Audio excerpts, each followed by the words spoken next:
ಎಲ್ಲರಿಗೂ ನಮಸ್ಕಾರ. ನವರಾತ್ರಿಯ ಯಾವ ದಿನ ದೇವಿಗೆ ಯಾವ ನೈವೇದ್ಯ ಅರ್ಪಿಸಬೇಕು, ಇದರ ಪ್ರಯೋಜನವೇನು ಎಂದು ನೋಡೋಣ. ನವರಾತ್ರಿಯ 9 ದಿನಗಳಲ್ಲಿ ದುರ್ಗಾದೇವಿಯ 9 ರೂಪಗಳನ್ನು ವಿವಿಧ ರೀತಿಯಲ್ಲಿ ಪೂಜಿಸಲಾಗುವುದು. ಭೋಗ ಅಥವಾ ಪ್ರಸಾದ ಕೂಡ ವಿಭಿನ್ನವಾಗಿರುತ್ತದೆ. ನವರಾತ್ರಿಯ 9 ದಿನ ದುರ್ಗಾದೇವಿಗೆ ಯಾವ ಭೋಗವನ್ನು ಅರ್ಪಿಸಬೇಕು, ಇದರ ಪ್ರಯೋಜನ, ನವರಾತ್ರಿಯ ವೇಳೆಯಲ್ಲಿ ಹೇಗೆ ಮಾಡುವುದು ಎಂಬುದನ್ನು ಈಗ ನೋಡೋಣ. ಈ ಬಾರಿ ಅಕ್ಟೋಬರ್ 3ರಿಂದ ನವರಾತ್ರಿಯು ಆರಂಭವಾಗಿ ಅಕ್ಟೋಬರ್ 12ರಂದು ಮುಕ್ತಾಯಗೊಳ್ಳುವುದು. ನವರಾತ್ರಿಯಲ್ಲಿ ಭಕ್ತರು ದುರ್ಗಾದೇವಿಯ ಪೂಜೆಯನ್ನು ಮಾಡುತ್ತಾರೆ ಮತ್ತು ಉಪವಾಸವನ್ನು ವ್ರತವನ್ನು ಆಚರಿಸುತ್ತಾರೆ. ನವರಾತ್ರಿಯಲ್ಲಿ ನೀವು ದುರ್ಗಾ ತಾಯಿಗೆ ಪ್ರಾಮಾಣಿಕ ಹೃದಯದಿಂದ ಯಾವ ಭೋಗವನ್ನು ಅರ್ಪಿಸಿದರೂ ತಾಯಿ ಅದನ್ನು ಸ್ವೀಕರಿಸುತ್ತಾಳೆ. ಅದೇ ರೀತಿ ಭೋಗ ಅಥವಾ ಪ್ರಸಾದ ಕೂಡ ವಿಭಿನ್ನವಾಗಿರುತ್ತದೆ. ನವರಾತ್ರಿಯ 9 ದಿನ ದುರ್ಗಾದೇವಿಗೆ ಯಾವ ಭೋಗವನ್ನು ಅರ್ಪಿಸಬೇಕು ಎಂಬುದನ್ನು ನೋಡೋಣ. ದುರ್ಗಾದೇವಿಯ ಮೊದಲ ರೂಪವಾದ ಶೈಲಪುತ್ರಿಯನ್ನು ನವರಾತ್ರಿಯ ಮೊದಲ ದಿನದಂದು ಪೂಜಿಸಲಾಗುವುದು. ಪರ್ವತರಾಜ ಹಿಮಾಲಯದ ಮಗಳಾದ ಶೈಲಪುತ್ರಿಗೆ ಹಸುವಿನ ತುಪ್ಪವನ್ನು ಅರ್ಪಿಸಬೇಕು. ಇದನ್ನು ಮಾಡುವುದರಿಂದ ಎಲ್ಲ ರೋಗಗಳು ದೂರವಾಗಿ ಉತ್ತಮ ಆರೋಗ್ಯದ ಆಶೀರ್ವಾದವನ್ನು ತಾಯಿಯಿಂದ ಪಡೆಯಲಾಗುವುದು. ಇದರಿಂದ ದೇಹವು ಆರೋಗ್ಯಕರವಾಗಿ ಉಳಿಯುತ್ತದೆ. ಭಗವತಿ ದೇವಿಯ ಎರಡನೇ ರೂಪವಾದ ತಾಯಿ ಬ್ರಹ್ಮಚಾರಿಣಿಯನ್ನು ನವರಾತ್ರಿಯ 2ನೇ ದಿನದಂದು ಪೂಜಿಸಲಾಗುವುದು. ಬ್ರಹ್ಮಚಾರಿಣಿ ದೇವಿಯು ಈ ಪ್ರಪಂಚದ ಚರ ಮತ್ತು ಸ್ಥಿರ ಅಂಶಗಳನ್ನು ಬಲ್ಲವಳಾಗಿದ್ದಾಳೆ. ಈ ದಿನ ತಾಯಿಗೆ ಸಕ್ಕರೆ ನೀಡುವುದು ಮಂಗಳಕರವೆಂದು ಪರಿಗಣಿಸಲಾಗಿದೆ. ಈ ಭೋಗವನ್ನು ನೀಡುವುದರಿಂದ ಕುಟುಂಬದಲ್ಲಿ ಸಂತೋಷ ಮತ್ತು ಶಾಂತಿ ಉಳಿಯುತ್ತದೆ ಮತ್ತು ಅವಿವಾಹಿತ ಉತ್ತಮ ವಧೂವರರನ್ನು ಪಡೆಯುತ್ತಾರೆ. ನವರಾತ್ರಿಯ 3ನೇ ದಿನ ಭಗವತಿ ದೇವಿಯ 3ನೇ ರೂಪವಾದ ಚಂದ್ರಘಂಟಳನ್ನು ಪೂಜಿಸಲಾಗುತ್ತದೆ.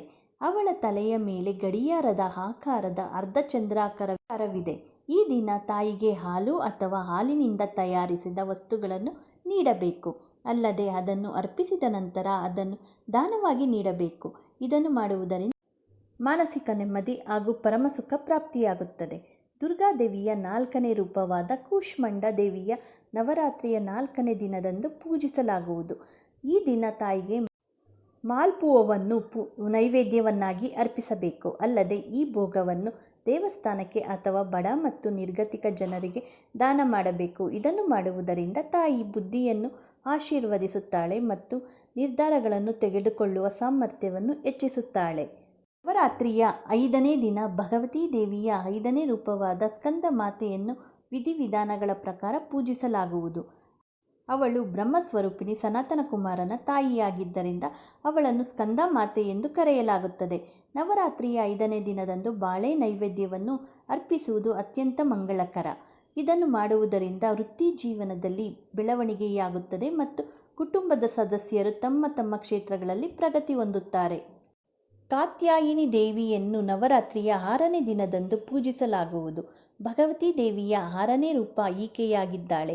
ಮಹರ್ಷಿ ಕಾತ್ಯಾಯಿನಿಗೆ ಮಗಳಾಗಿ ಜನಿಸಿದ ಕಾರಣ ಆಕೆಗೆ ಕಾತ್ಯಾಯಿನಿ ಎಂದು ಹೆಸರು. 6ನೆಯ ದಿನ ಈಕೆಗೆ ಜೇನುತುಪ್ಪವನ್ನು ನೈವೇದ್ಯವಾಗಿ ನೀಡುವುದು ತುಂಬ ಒಳ್ಳೆಯದು. ಹೀಗೆ ಮಾಡುವುದರಿಂದ ಸೌಂದರ್ಯ ಪ್ರಾಪ್ತಿಯಾಗುತ್ತದೆ ಮತ್ತು ತಾಯಿ ಭಗವತಿ ಕೂಡ ಸಂತಸಗೊಳ್ಳುತ್ತಾಳೆ. ನವರಾತ್ರಿಯ 7ನೇ ದಿನದಂದು ದುರ್ಗಾದೇವಿಯ 7ನೇ ರೂಪವಾದ ಕಾಳರಾತ್ರಿಯನ್ನು ಪೂಜಿಸುವ ನಿಯಮವಿದೆ. ಕಾಳರಾತ್ರಿಯು ಅರ್ಧನಾರೀಶ್ವರ ಶಿವನ ತಾಂಡವ ಭಂಗಿಯಲ್ಲಿ ಕಾಣಿಸಿಕೊಂಡಿದ್ದಾಳೆ. ಈ ದಿನ ತಾಯಿಗೆ ಬೆಲ್ಲದ ನೈವೇದ್ಯವನ್ನು ಅರ್ಪಿಸಬೇಕು.